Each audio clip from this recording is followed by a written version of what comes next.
Hi, welcome to Trade Talk Tuesday. I'm Karim Rahimtullah. Before I get started, click on the link below for Trade of the Day, where you get all of our picks all the time.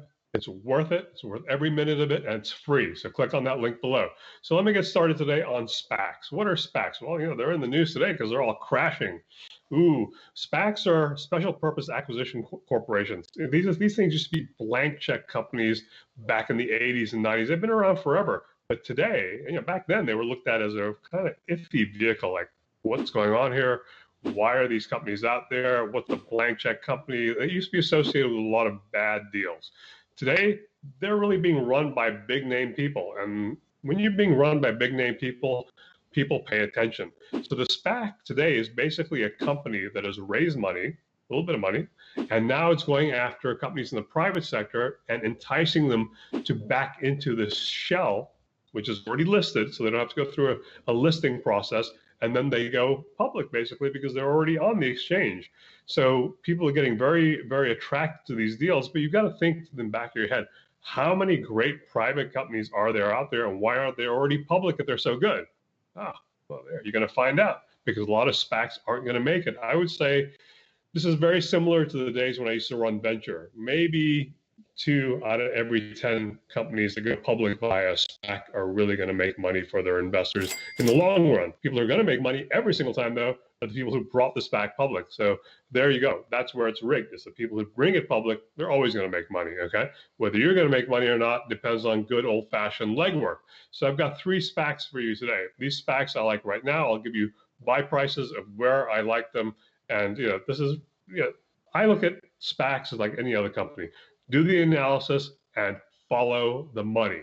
That is the key. Follow the money, because where the money goes, usually the SPAC will succeed. So let's look at 3 SPACs today. The first one is PSTH. P as in Paul, S as in Sam, T as in Tom, H as in Harry. This SPAC actually hasn't even got a company yet, okay?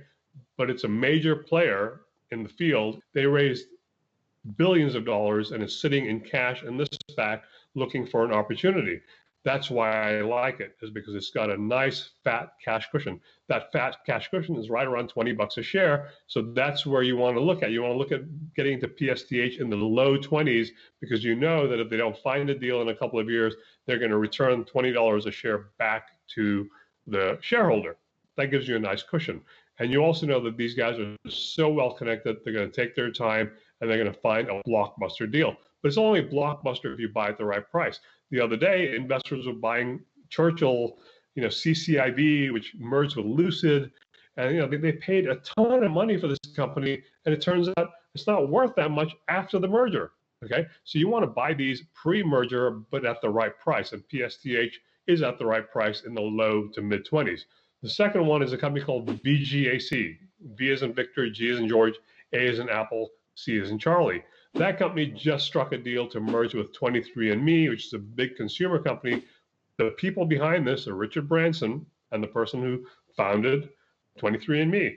But they like this company, and they're also going to put more money into the company in addition to the money they already have in the deal. So that makes me pay attention and look at it twice. Plus, it's trading very close to the $10 SPAC price. It's trading around 11 and change today. So I like this because we're not overpaying for something. We're not paying 3 or 4 or 5 times multiple of whatever valuation. We're getting in really close to the SPAC price. So I like that. The third one is MPLN. M as in Mary, P as in Paul, L as in Larry, N as in Nancy, okay? So MPLN is a healthcare company. What it does is it works with the billing part of the healthcare. And it's one of those technology-enabled companies that makes things a lot easier to follow. So if you're being billed, things like that, if you're on a medical plan.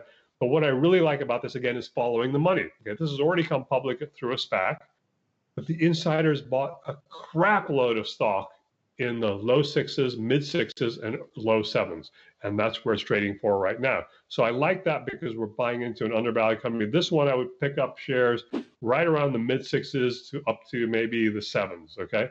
Because I think it's got long-term great prospects, and it's got a lot of money behind it. And the insiders haven't been buying like 10,000 shares, they've been buying hundreds of thousands of shares. So those are the 3 SPACs that I like, okay? You got VGAC, PSTH, and MPLN. So take a look at all 3 of those, because they're actually in really good buy ranges for a couple of them, especially VGAC and MPLN. PSTH, we want to come down a little bit more, but look for opportunities on these major market dips like we're having right now in the SPAC sector to get in. So that's it. This is Karim Rahimtoola for Trade Talk Tuesday. Click on that link below for Trade of the Day, where you get these types of picks and many, many more every single day.